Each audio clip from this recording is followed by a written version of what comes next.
started.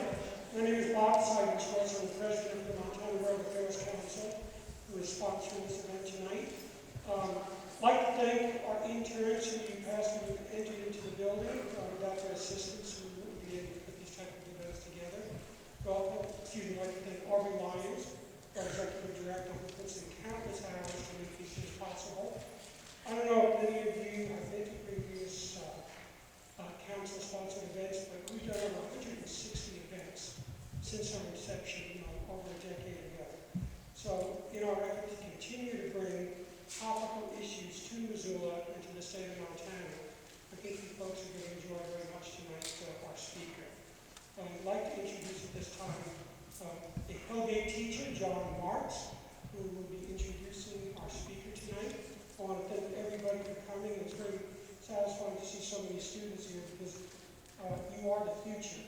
And I think the things you will hear and learn tonight hopefully will inspire you to think a little bit more deeply about your role in the world. So again, thank you very much. And now John Marks.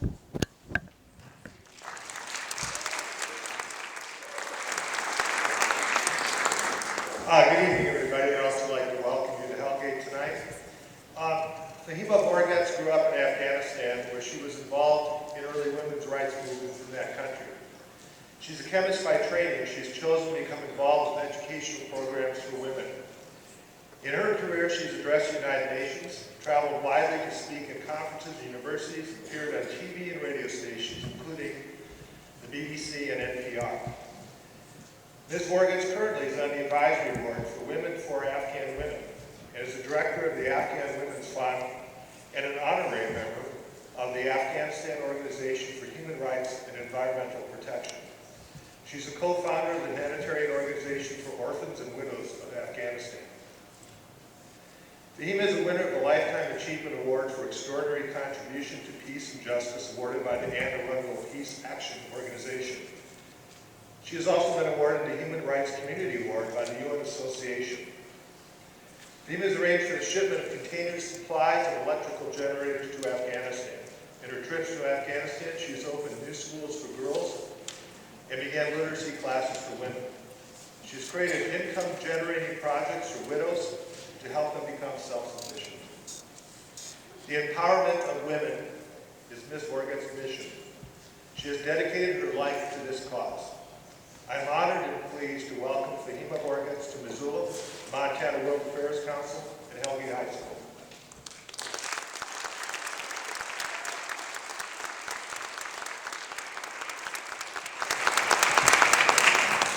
Before we get started, the World Affairs Council would like to present her with just a small token of our appreciation, a book on Montana, to help you remember our state in the future. Oh, thank you. Thank you.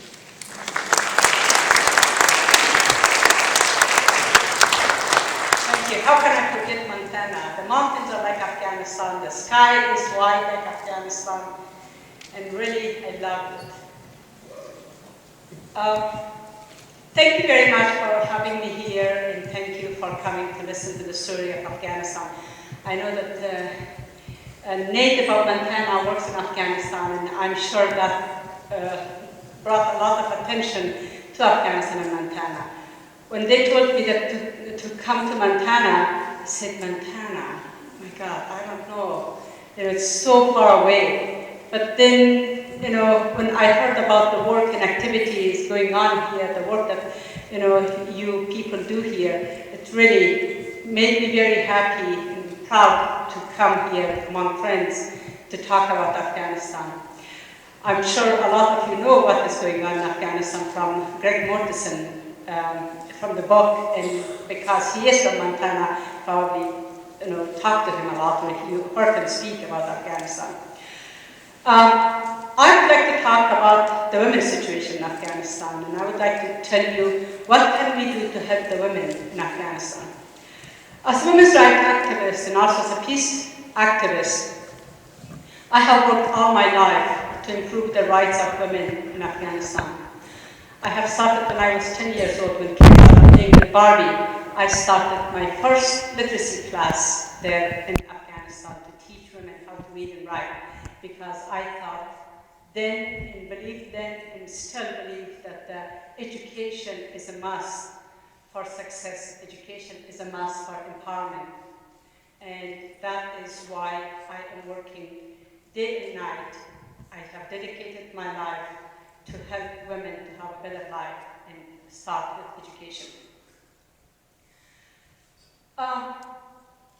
We hear very little about Afghanistan. We just hear about some bombing here and there, or some suicide bombing and explosion and killing of innocent people from both sides, from the US military and also from the Taliban side.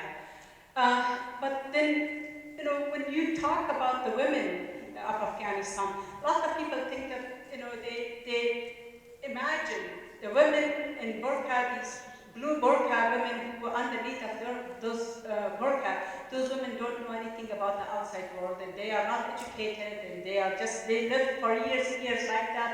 They don't know anything about their rights. But that is not the case. Afghanistan, once upon a time, in the constitution of Afghanistan, women had equal rights. And the women's rights movement in the 60s, 70s, improved the life of women a lot. And that's why when I say that I started when I was 10 years old, that was the beginning of the women's rights movement in Afghanistan. And the constitution, although the constitution was giving equal right to women, but since the society was not ready, women did not have equal rights, but they were on the right path. They were going toward equal rights. And in the first parliamentary election in Afghanistan, there were 4 women elected in parliament. In 68, or in 67, 68, we had 2 cabinet members in parliament, and 2 cabinet members in Afghanistan. And from that day on, there were some women senators, there were women educated, and schools and colleges and universities accepted women. But there was a time that there were more women in some colleges and some universities than men. Women outnumbered in some colleges, and especially in Kabul and some other cities too. In the 70s, in most cities, in the 70s and 80s, in most cities, 70% of the teachers were women. There were 40% doctors and nurses women. 35% of engineers in the 80s were women. It's not that, you see these blue burqa, underneath of those blue burqa, they're uneducated, illiterate women who don't know anything about education, about their rights. A lot of feisty women under those burqas who fought against the fundamentalists, against the Taliban. They're still fighting for their rights. They're still struggling for their rights.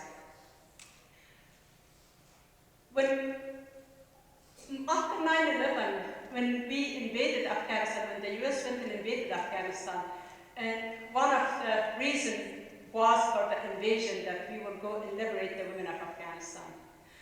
And not only others were talking, President Bush, Laura Bush, Blair, and others were talking about how we will go and liberate the women of Afghanistan. Women of Afghanistan never will live under the tyranny of Taliban and fundamentalists. But guess what? They're still living under the tyranny of fundamentalists. There are still warlords there, there are still drug dealers there, there are still those who are in power, the cabinet members, the provincial governors, and a lot of powerful people are still the warlords and still the fundamentalists, still misogynists, still criminals. Unfortunately, the US administrations, different administrations, still supporting them. And that is why I believe that there is other way to fight for women's rights. There are other ways to help women to have a better life. And that is to educate them, to help them, to support them, to empower them, that they can fight for their rights. Although there are enough people in Afghanistan to do fight for their rights, but they don't have the resources, they don't have the means, they don't have the support of outside world, and especially because the warlords and the drug dealers are in power, it makes it very difficult for women to fight the militia and the warlords. But the women say that they are fighting with their pens, not with their guns. And that is true. As a women's rights activist, I have dedicated my life to Afghanistan. I'm not making any money, I'm not being paid, I work 24/7, and there are a lot of us who are doing this. I go to Afghanistan several times a year, and I build schools, I form schools, I build schools, and I build clinics, I dig wells to give them clean water, I help them with school supplies, we take medical supplies, we help orphans, we have family guidance centers, we have women's shelters for abused women, and we help them with their legal matters, and we advocate their rights there. My organization, Women for Afghan Women, for the most part is volunteer organization, and under the Office of Women for Afghan Women is Afghan Women's Fund, which I am directing it with, along with other volunteers. We are 100% volunteer organization. Today, women in Afghanistan, although there are 25% of the parliament women, but most of those women are either the proxy of warlords or they're forced by the warlords to be in parliament. There are only few women who really believe in women's rights, and they really do fight for women's rights. Unfortunately, some of them were kicked out. One of them, Malalai Joya, that you may have heard her name in the media, was a member of parliament who was kicked out because she criticized the warlords, and she asked she asked the international community to take them to try these criminal warlords, but instead she was kicked out of the parliament. And you know, when you hear stories like that in Afghanistan, that the member of parliament is driven, the member of parliament who was also sent by the people and was sent out of the parliament, what do you think? But am I too close to the microphone? I'm sorry. You should say something. When you hear stories like that, what do you think about the government of Afghanistan? What I think is that there is no democracy there. The human rights and women's rights is not respected, and the rights of people is not respected there. That's why their member is kicked out of the parliament. That is why we are standing for justice. That is why we are standing for democracy and for freedom and for the rights of people there. And that is what we do in Afghanistan. Although today in some areas, like mostly in the cities, women can go to work and they can go to schools. But in most of the country, women still live under the tyranny of the fundamentalists.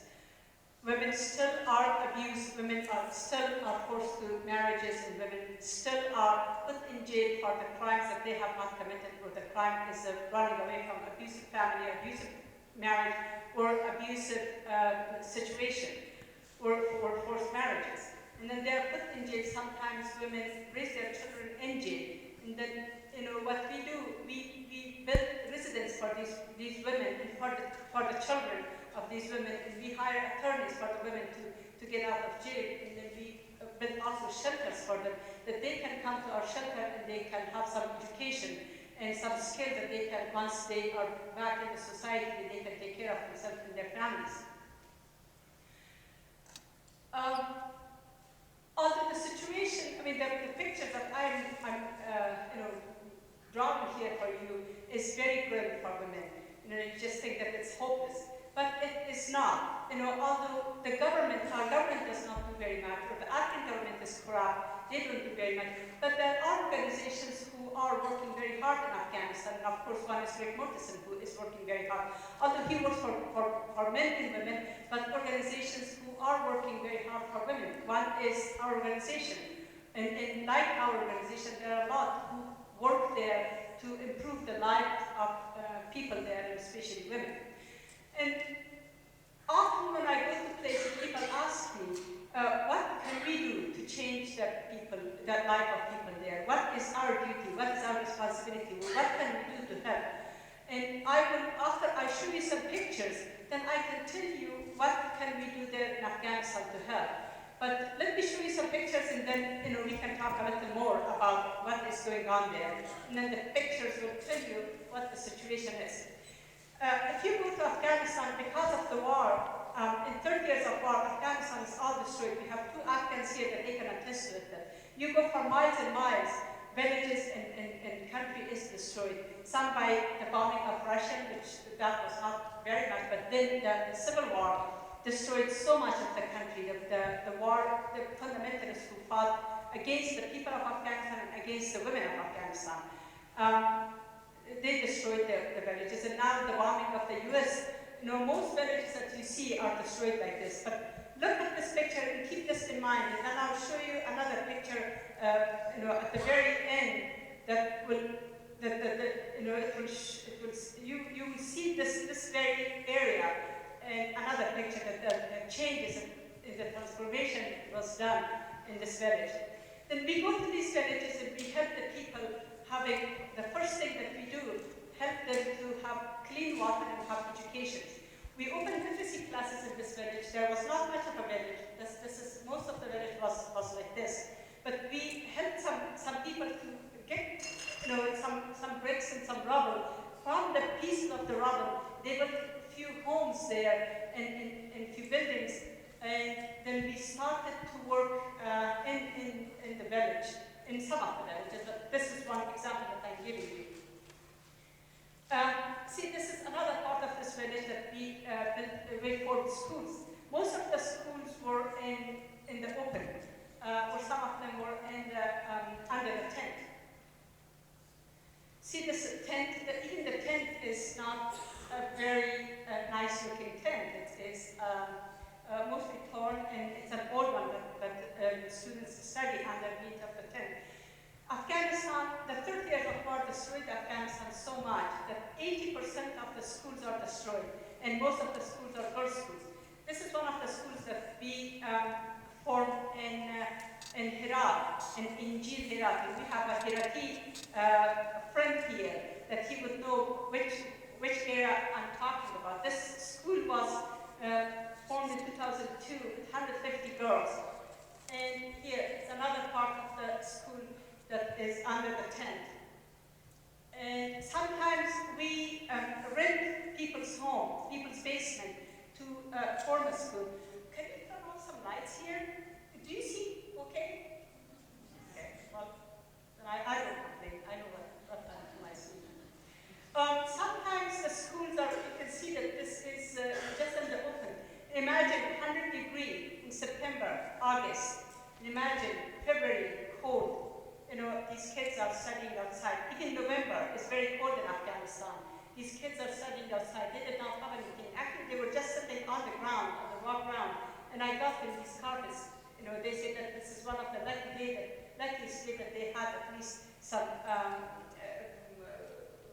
floor covering that they can sit on. And the day that they were studying, their hands were just so cold. Some of them were blue. They could not even write. But they still are eager to learn, to study. Another classroom, still sitting outside on the raw ground and studying.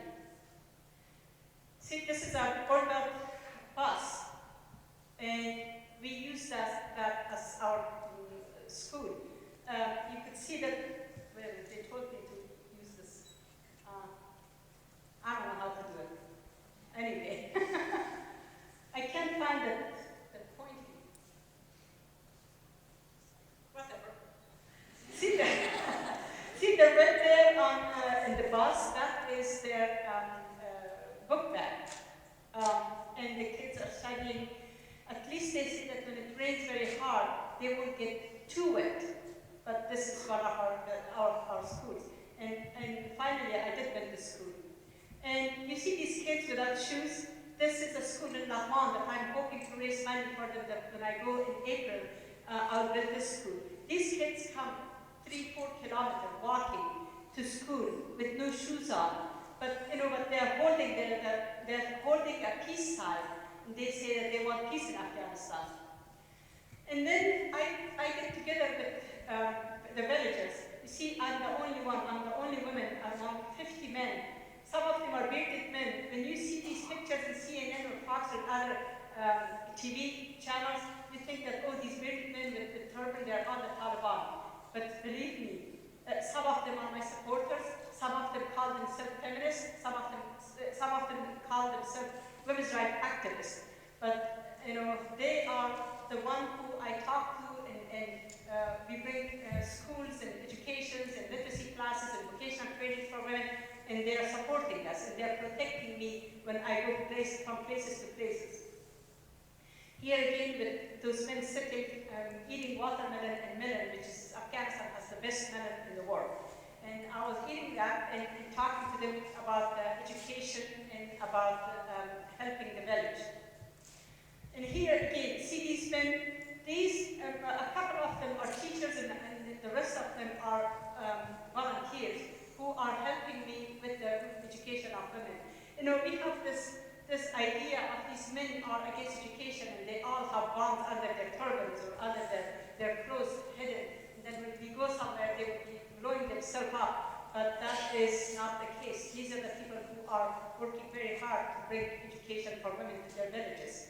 And every time I go there, as soon as they find out I'm there, my phone rings rings all the time, and then they ask me to come to their village and help them with their schools and educations.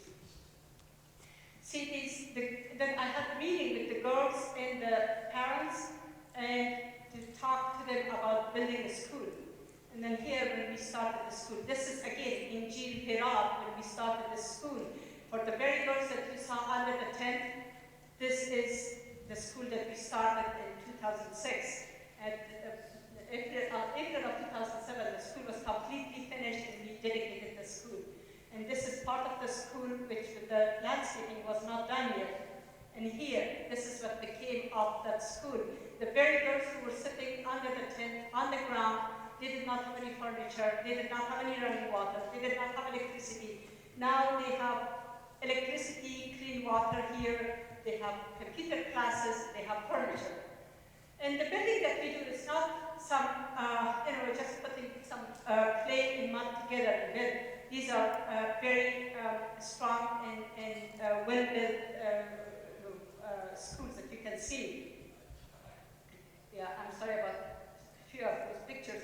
I'm not a very good photographer. Sometimes the pictures don't come right, but at least it tells you what they are. You can see that these are brick buildings and very sturdy, and the foundation is very strong that we built here. And this is another school that we built and I dedicated last year. In this school, we had 585 girls under the tent.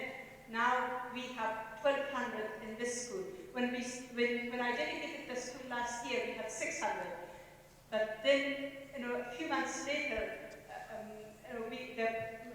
the school became a high school and with 1,200 girls, 3 shifts. And here is another school in Vorgetts province, which it is almost in central south of Afghanistan.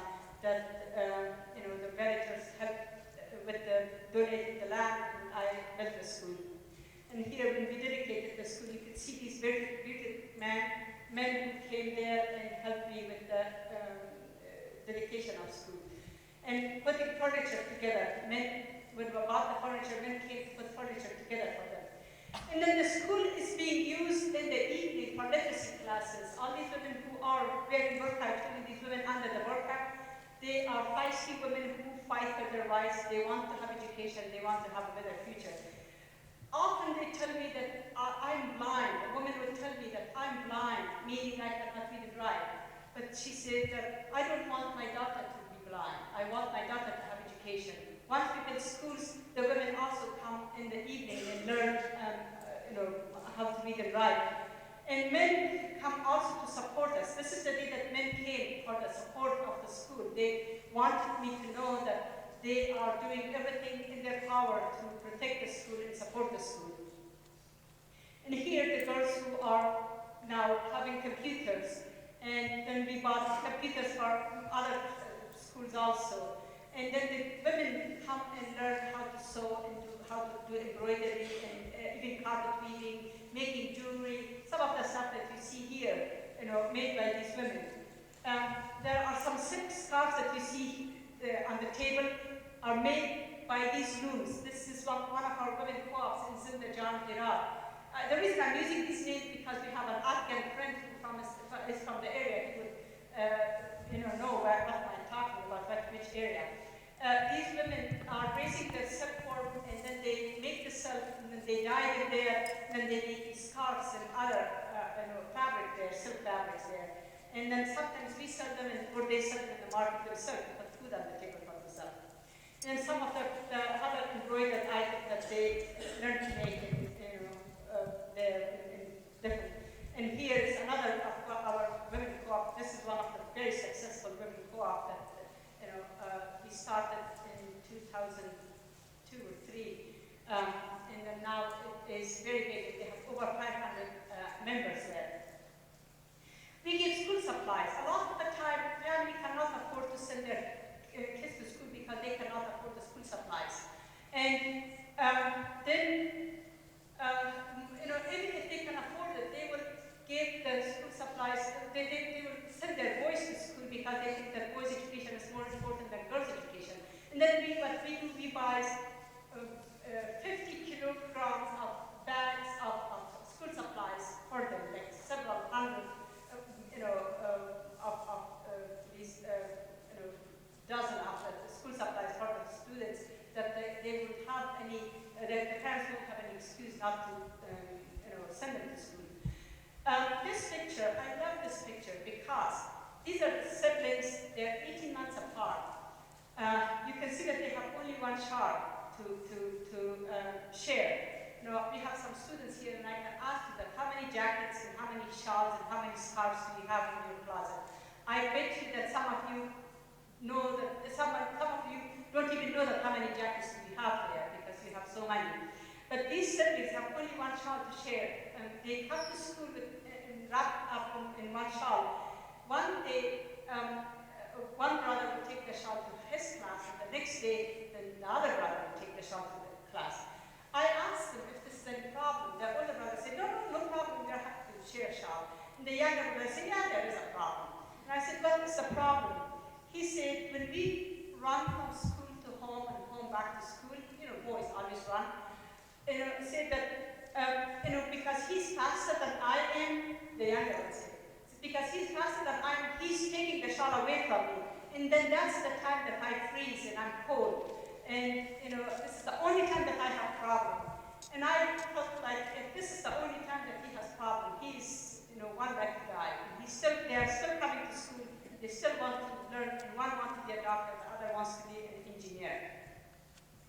Our literacy classes. Not only that we use the schools for multi-purposes, we even use somebody's home for our schools. Sometimes the girls 12, 13, 14 years old who were not able to go to schools, especially when the Taliban were in power. Now they went to our literacy classes once they learned that they were enrolled in schools. And remember the first picture that you saw, the village, the destroyed village? We did wells. We have done 22 such wells. And for irrigation and clean water, we have done 15 just clean water. This well is an irrigation well that is over 80 meters, which is like 240 to 250 foot. And once we do the well for the village, a village of 8,000 to 10,000 people will benefit from one well that will give water 24/7 because we put the generator and we give them hoses and the plumbing and everything else. And then they use that for irrigation. And this is what became of that area. And this is, sorry, I was too fast for you. This is another picture of that area, that village that you saw that was once very dry and destroyed. And now, if you go to almost every home, they have flowers, they have vegetables, they're growing. And, although their homes are not very nice home, but at least something that, they protect them and they still like to, grow vegetables and fruits and also flowers and greeneries there. And see, this is the village that you saw, this is what it became. This is an area called Nipachakot that Taliban burnt their vineyards, and sometimes they just went and poured chemical on their vineyards to burn all the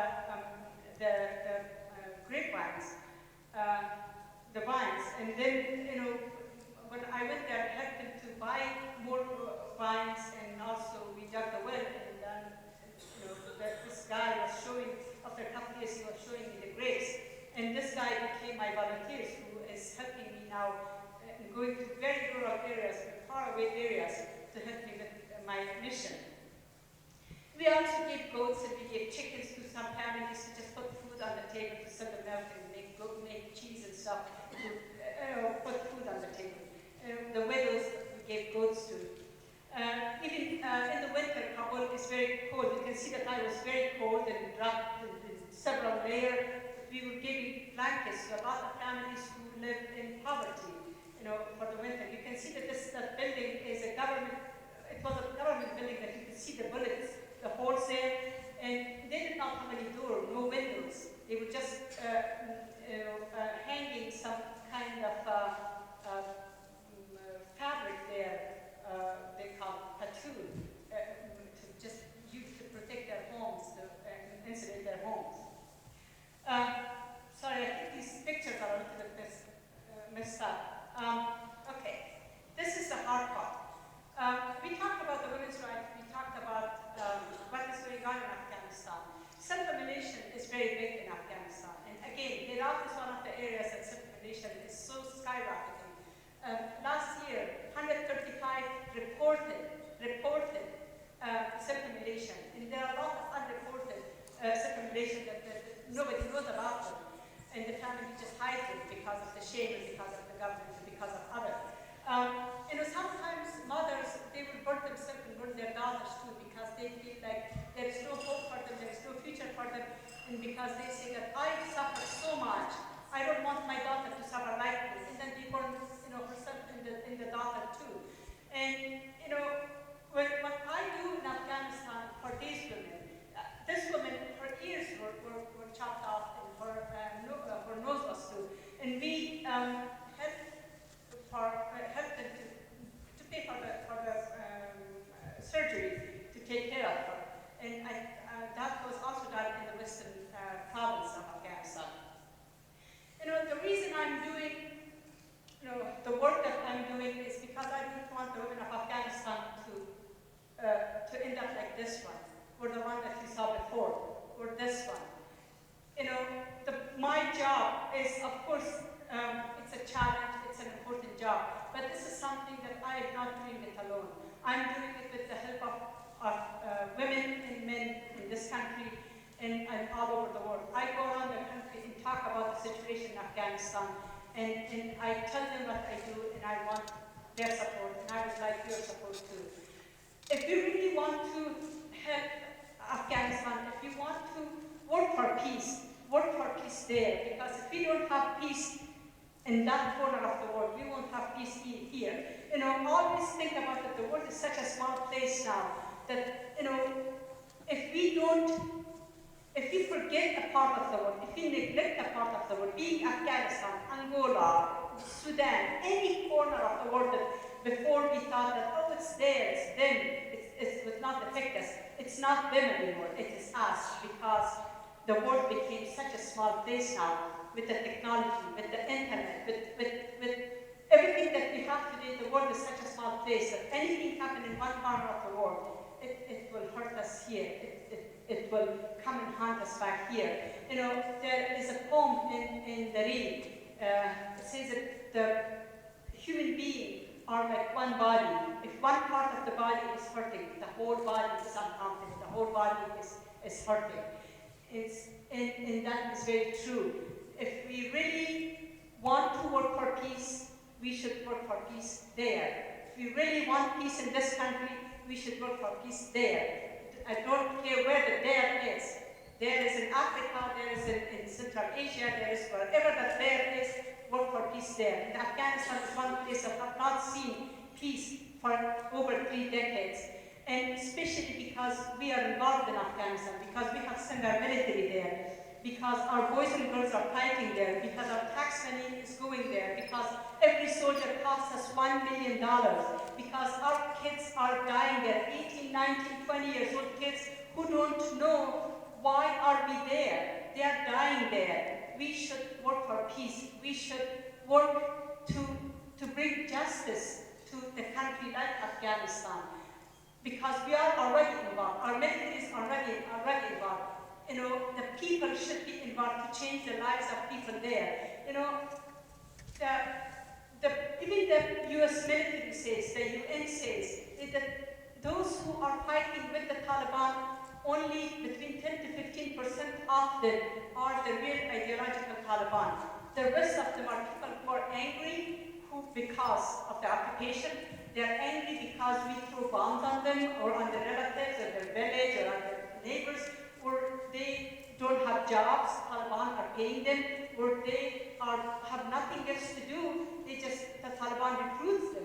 You know, if we can take care of this 85 to 89% of the people by helping them to see a light at the end of the tunnel, to have hope there, then, you know, we can recruit them to us. We can bring them in our circle, you know, then they won't be fighting with the Taliban. Then that would be one step further for peace in Afghanistan. That would be one step further for peace in this country. And that is, you know, and I also believe that we owe it to those people because we created those fundamentals in Afghanistan. The CIA and the Pentagon in the 70s and 80s created them, supported them, and gave them money, gave them weapons, trained them. Some of them were trained in North Carolina, in Texas, in Northern Virginia. Though the very people who were trained here that we called them, President Reagan called them once freedom fighters and the founding fathers of Afghanistan and the heroes and our friends and allies, the very people committed the crime of 9/11. The very people destroyed Afghanistan. The very people took the rights of women away from them. The very people committed so much crime against humanity there and here that we owe it to those people. We helped those people. Afghans fought a proxy war for the U.S. to get rid of the Soviet Union, and now today the U.S. is the only superpower. We need to help those people. Even if not for them, we should help them for ourselves. That's the right thing to do. This is the only thing to do to help people to have a better life instead of sending more military, because more military is destroying more lives. Their innocent people are being killed. Our soldiers are being killed. That is not the right way to do it. The right way to do the kind of work that I do, the kind of work that Greg Mortensen does, and the kind of work that other people do to support people to have a better life. That is what I would like you to do. And I'm stretching my hand to you, to hold my hand, to help me, to help those people. And I promise you that you would not see betrayal in me. I would not betray your trust. And I would do anything and everything to help, to make sure that your help will go there to change the lives of people, you know, there in Afghanistan. I have dedicated my life to this. I'm not making any money out of this. I'm giving my life to this. Help me to do the job. Thank you.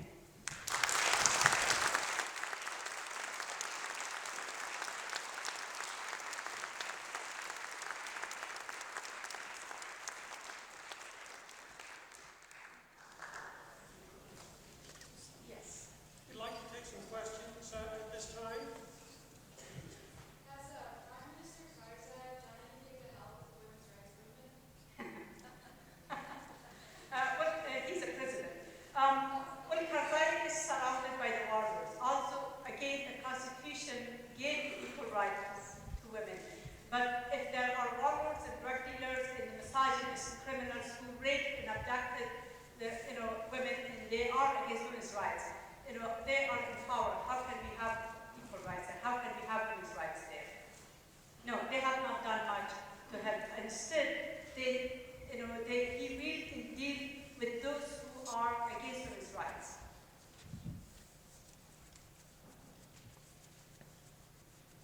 Is there any indication that the U.S. administration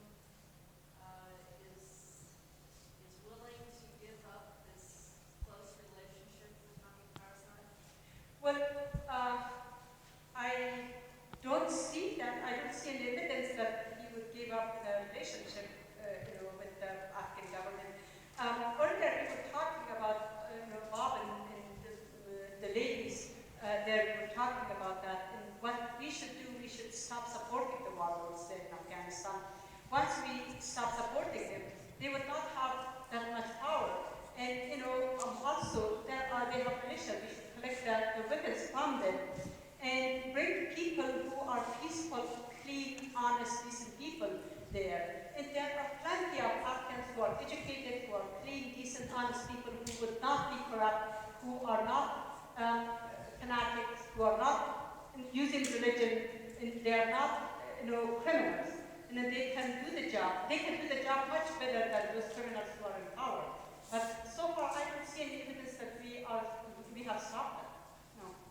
And in fact, right now, we are talking with the Taliban, with the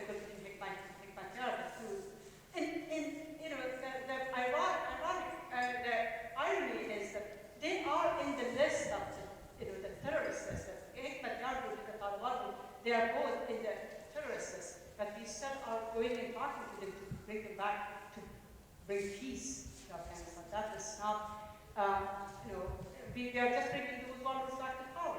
I mean, moral.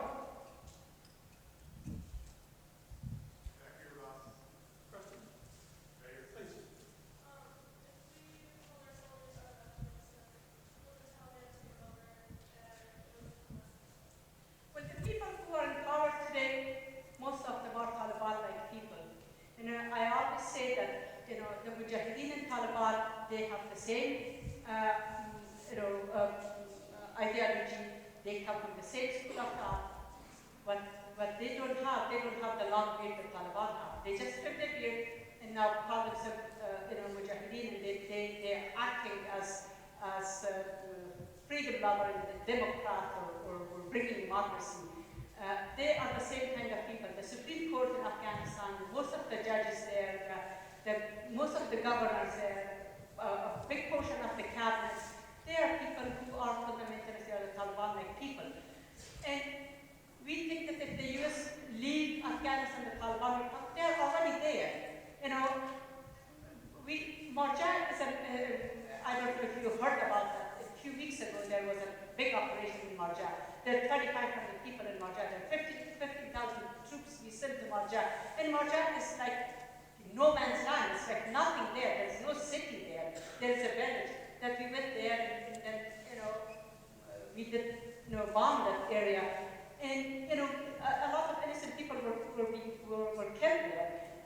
Leaving, the American military leaving, it's not that, when we leave Afghanistan, it will be a chaos. It's already a chaos. We are going to places, and we attack a country, we invade a country, we create chaos, and then we use the scare tactic if we leave, the Taliban will come. In Vietnam War, we were saying the same thing. If we leave, there will be chaos in Vietnam.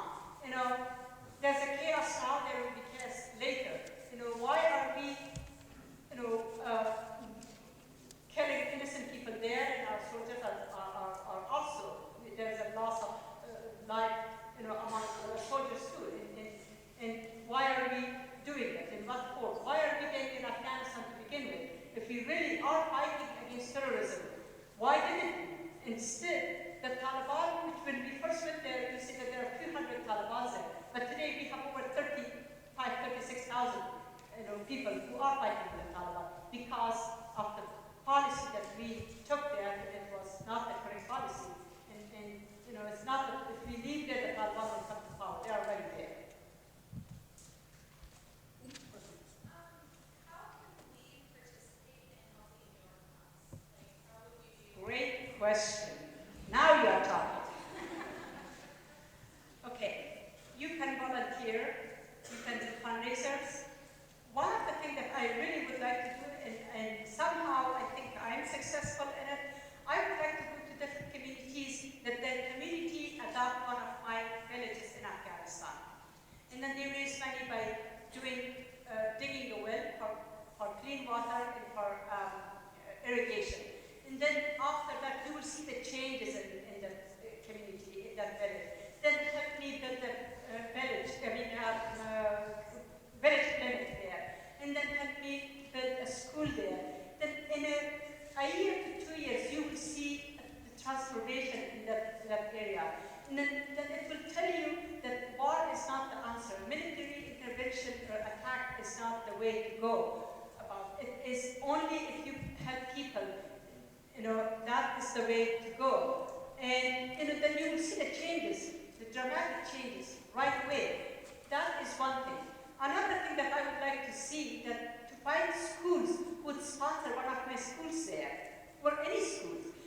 That way, the children here, they will learn about Afghanistan, about the schools and about the area. And then I'm trying to find a way to connect some of the schools with the internet there.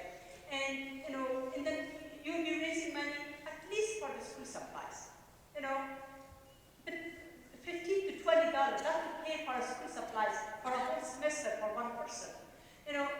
To raise money for the school supplies, raise money for computer classes, or something, to just have that connection with them, to help them to have a better life, to have a better future. Or, if I can find communities here to sponsor one of my villages there, one of the communities there, that is a great thing. In Albany, right now, they are sponsoring one of my villages there. We are working together, to change the life of the people there in the village. The students, how many people will be seniors next year? And you have to do a senior project, is that right? Well, no, yes, I'll go with the yeah. There's an idea for possibly a senior project in terms of following up with some of the suggestions. That would be great. There are flyers there about the work that the recent report, the last fall report, and I'm going again in April to Afghanistan. There is several email addresses of the volunteers and also my email address. You can email me, or you can email my organization, and then we will set up some, kind of contact, and we can work together. And whatever ideas you have, you can always suggest new ideas. I have many ideas, but I always am open to your ideas. How can we help those people? If you have any more, you can just suggest it to us, and we would like to get your help on that. You spoke a lot about the support that you received from the men of the villages towards setting up the schools. How much opposition on the village scale is there? Once a village decides on something, there is not much opposition. There may be some opposition from the corrupt official who want money and bribes and stuff, but once the village wants something, they can do it. And I always ask them to do the preliminary work for me, like getting the permit and the land and everything else. They do finish all of the work before I even go there. And then I go and give the money and hire the locals, because that will help the economy of that village and that community. And build a school. Of course, we bring an engineer, we'll bring somebody who knows how to build that, according to the Ministry of Education code. We'll bring people. If the village does not have the skilled people, but the rest of the laborers they're all villagers, and they support our work. The villagers support our work. We have not seen much opposition, except sometimes they ask for bribe the officials, but the villagers fight them. Is there any threat to where they're going to these schools from the No, because they are in the village. The schools are in the villages. The schools are inside of the villages, and when they go there, there may be sometimes some threats, but nothing serious that we heard of. But they still come there and learn. The people are not against the education. The people of Afghanistan, the men, they are for education. But most of them, because there is no security, because they have financial difficulties, and because other obstacles, they will say something against it. But they want their daughters, their sisters, their wives to have education. There are some who would not let them to come to our classes. But once they find out that their cousins or their relatives learn something and she makes money now, then the rest of the village will be also encouraged. I've got a question for you. When we first met you, you made a comment about the roads. They're everywhere, and they're good. And you said in Afghanistan there are very few roads. And I think it would be helpful to maybe just explain to the audience a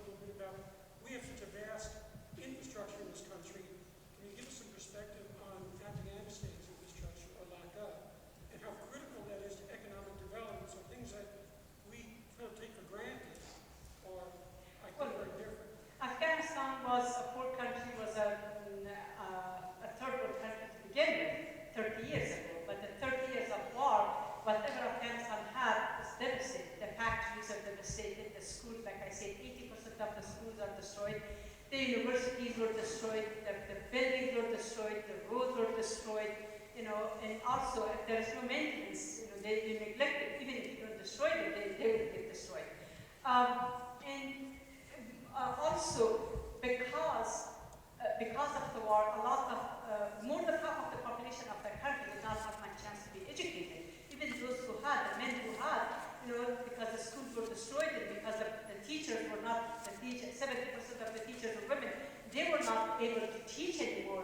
And the generation became, grew up without education, without proper education.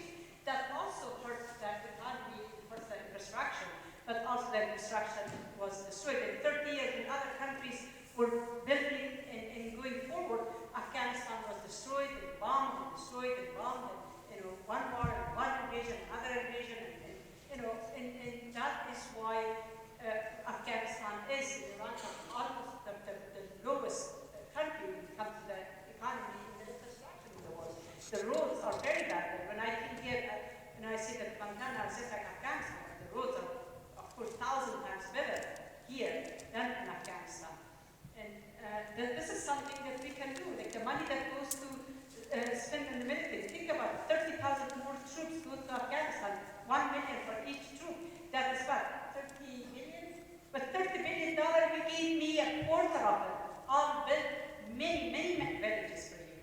That's how, one well for irrigation, clean water, with generator and everything else does not cost more than $10,000.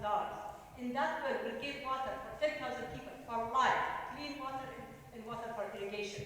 The school that you saw, beautiful 20 classroom school with electricity, running water, 10 bathrooms, and everything else. This school costs us $160,000.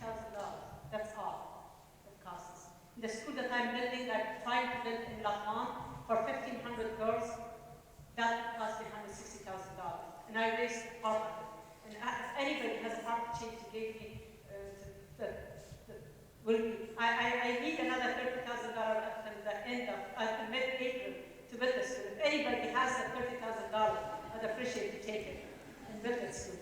But aside from jokes, really, it takes very little to do so much in Afghanistan, very little.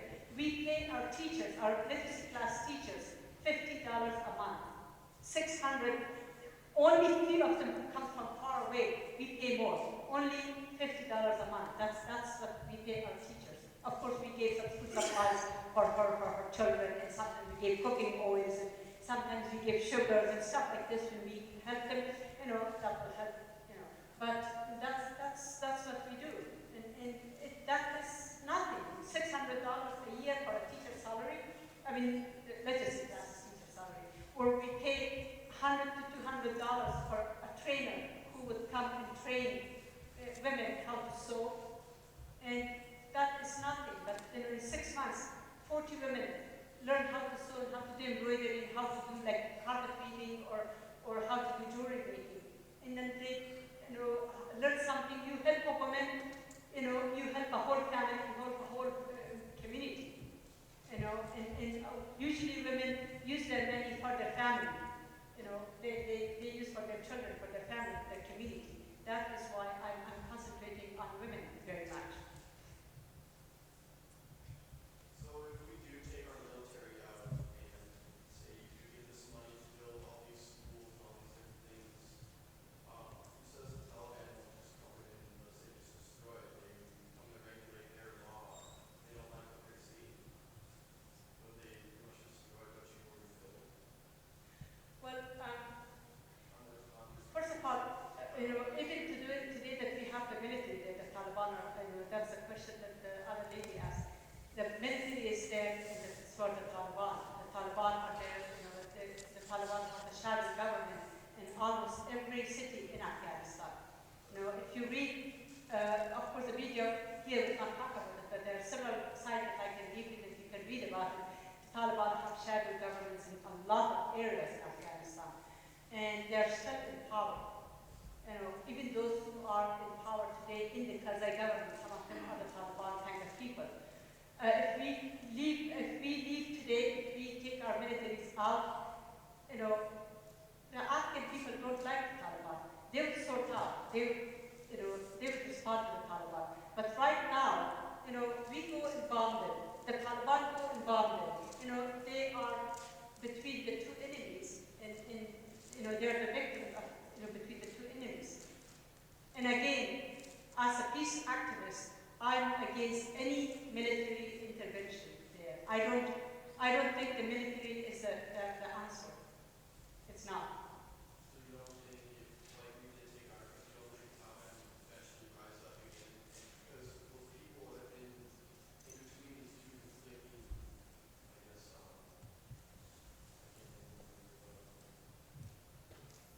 the U.S. and Taliban. They've been stuck in between us, so they just be scared and frightened. And something else just comes in, and you think they would actually stand up for themselves? The people would stand up for themselves, yes. That's what I believe they have already done. They have already stand up for themselves in many areas. But Have done that without the help of the military, with the U.S. military.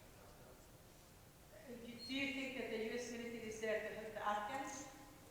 Is that, well, I'm just asking because I do not understand. Is that what you think? What I'm trying to ask is, without the help of the U.S. military, I don't think, because throughout Middle East history, they've just been kind of run by with like dictatorship. They've always been told what to do. And I just don't think that if we leave too early, they won't know what to do. Why do we think that we know everything about other countries and they don't know? And besides, why do we think that we are there in the Middle East to stop the military dictatorship? Actually, we are supporting the dictatorship all over the Middle East. Go to Saudi Arabia, go to Jordan, go to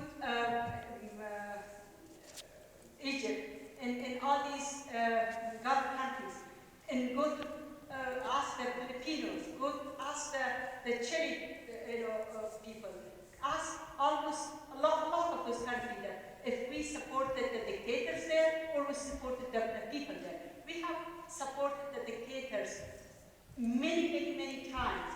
Look at what we did in Iran.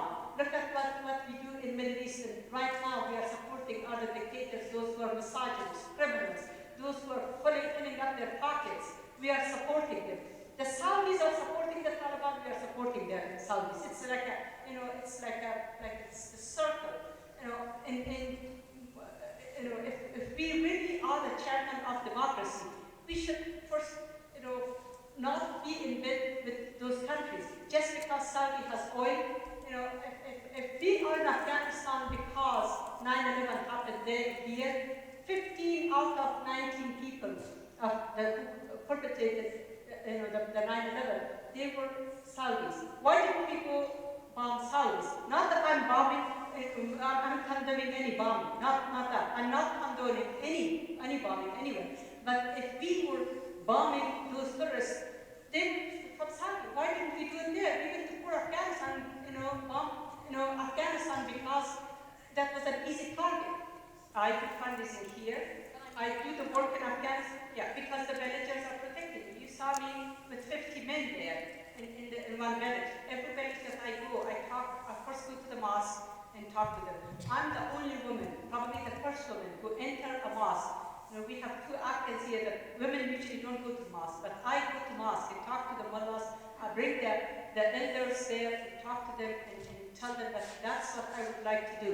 I would like to dig a well for you, but I do it if you let me open literacy classes, and they love it for women. And I ask them, I will build a school for you, but then you need to protect it. And they do protect me, the villagers protect me. Maybe one of these days, they would not be able to do it. Maybe I was a target a couple times, very close call. But that does not stop me from my work. I mean, yes, I am in danger sometimes, but I still do it because this is my mission, this is my calling. I have given my life to this, and I will not stop it because there is a threat. If I stop it, then that means they win, and I don't want them to win. I don't want the fundamentalists to win. I don't want the Taliban to win. I want women to win. That's why I'm standing with them to do the work, to help them to do the work. But the villagers protect me all the time because they want these projects there. Do you think there's any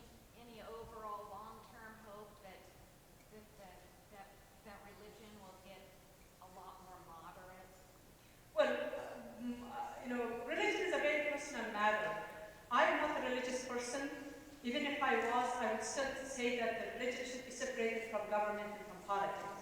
And once upon a time, Afghanistan was like that. Afghanistan was not a religious, was a religious country, but was not a religious government, was a secular government. But unfortunately, the US supported the wrong people, and they gave them so much power, they came to power, and then they, formed an Islamic Republic of Afghanistan as a religious government. And, I am not for religious government. I mean, religious can get strong anywhere, I mean, it's personal, it's a personal matter, but I don't want it to be strong mixed with politics. I hope that one day, we can do that, and that's what I am, fighting for. That is, another one of my missions to work for a secular government. I'm not a politician, and I am a political junkie, but I'm not a politician, and I do mostly communicative work. I don't do political work, but I would like to see a government which would be a secular government. I apologize, I said one last question, but I do have a question for you. I don't know if you're talking about... Okay. Afghanistan is an ancient country that has always been at the crossroads of history and has historically had amazing antiquities. And under the Taliban, we don't make people realize how many of the museums, the writings, the statues, the museums, parks are destroyed. Can you please give us at least some perspective on what, if anything, is being done to restore that and the destruction that actually took place of that country's culture? Well, some of them were destroyed by the Taliban, but a lot of them were robbed by the Mujahideen before the Taliban even came to power. Some of them were sold to outside world, some of them are even outside in other countries' museum. Recently, they collected some of them. Some people actually, some people who wanted Afghanistan to have their antiquity back, they spotted them and they collected them, and the government collected them, and the Ministry of Culture collected some, but a big portion of them are still missing, but also a portion of them were destroyed. But not only the Taliban destroyed them. I just don't like the Taliban, they are respectable people, but so are the Mujahideen. When people say that, women that lost their rights under the Taliban, or Afghanistan was destroyed, Afghanistan this and that. No, before the Taliban, when the Mujahideen came to power, even before they came to power, they destroyed Afghanistan in the rural areas. Once they came to power, they fought among themselves, and we have 2 young people that they can attest to that. For 4 years, they killed between 65 to 85,000 people only in the city of Kabul.